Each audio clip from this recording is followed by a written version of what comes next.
Dans cette seconde épître aux Corinthiens, Paul dit, nous sommes le temple de Dieu vivant. Nous devenons le temple. Vous savez, il y avait dans l'Ancien Testament le temple à Jérusalem. Maintenant, c'est nous qui sommes le temple. Et étant donc le temple, nous devons avoir cette relation avec Dieu. Notre relation avec la lumière. Comme Dieu l'a dit, j'habiterai et je marcherai au milieu d'eux. Je serai leur Dieu et ils seront mon peuple. Ça aussi vient de Léviticus. J'habiterai et je marcherai au milieu d'eux. Je serai leur Dieu et ils seront mon peuple. Donc, nous allons voir qu'ici, il y a une phrase de Léviticus, une autre d'Isaïe, une autre de Jérémie. Donc, le christianisme vient, le Nouveau Testament vient de cette tradition de l'Ancien Testament. C'est une seule tradition. Mais en habitant et en marchant au milieu de son peuple, et il dit le Dieu vivant, c'est que nous aussi nous devons être vivants dans la foi. Nous aussi devons vivre en Christ. C'est pourquoi sortez du milieu d'eux. Du milieu de qui? Et séparez-vous. Ne touchez pas à ce qui est impur. Sortez, séparez-vous, ne touchez pas. Tout est négatif ici. Ainsi, il dit, je vous accueillerai.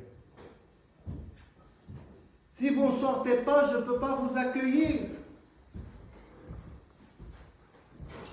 Si vous ne sortez pas, je ne peux pas dire bienvenue.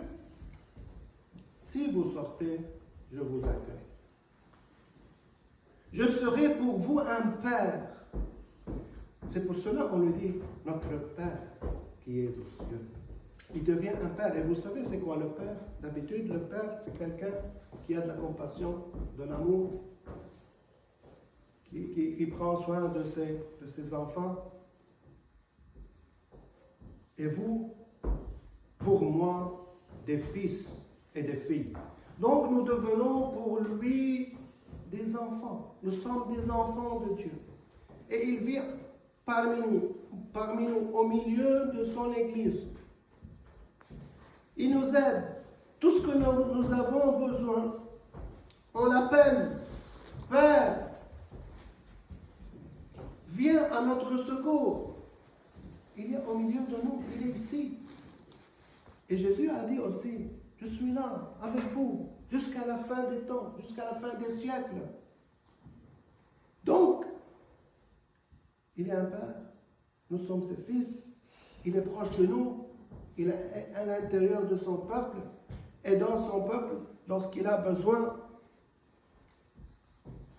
Ayant donc de telles promesses, bien-aimés, purifions-nous de toute souillure de la chair et de l'esprit. Donc, si on a de telles promesses du Seigneur, qu'est-ce qu'on doit faire? Il faut se purifier de toute souillure. Et c'est quoi ça, la souillure de la chair et de l'esprit? Comment? En achevant notre sanctification dans la crainte de Dieu.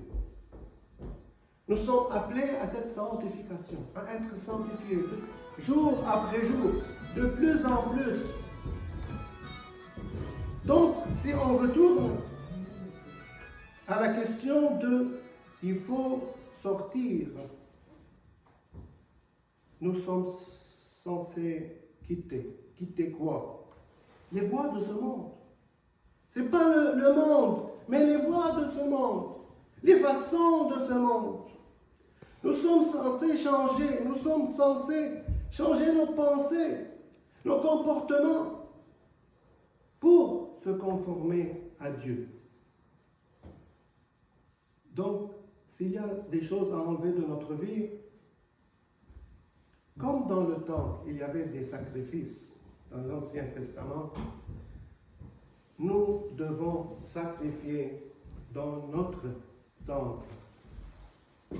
Par exemple, sacrifier notre orgueil, sacrifier notre vanité, sacrifier notre fierté, notre arrogance,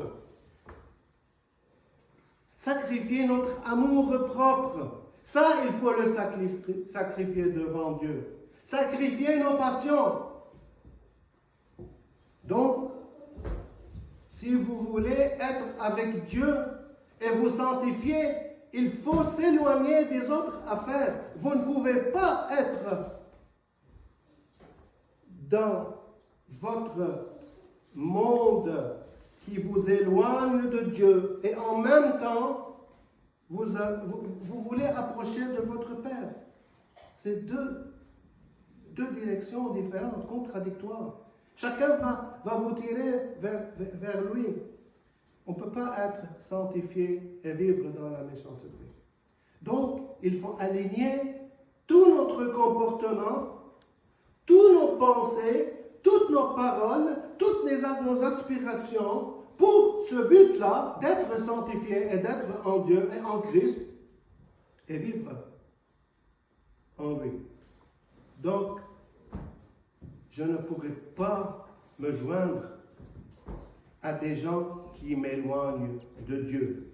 Jésus lui-même, il était toujours avec tout le monde.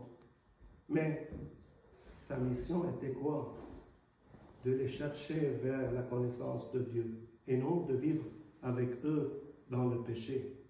Notre but dans la vie de l'Église, c'est d'amener tout notre entourage à la connaissance de notre Seigneur Jésus, qui est lui la lumière, et bâtir cette relation avec lui.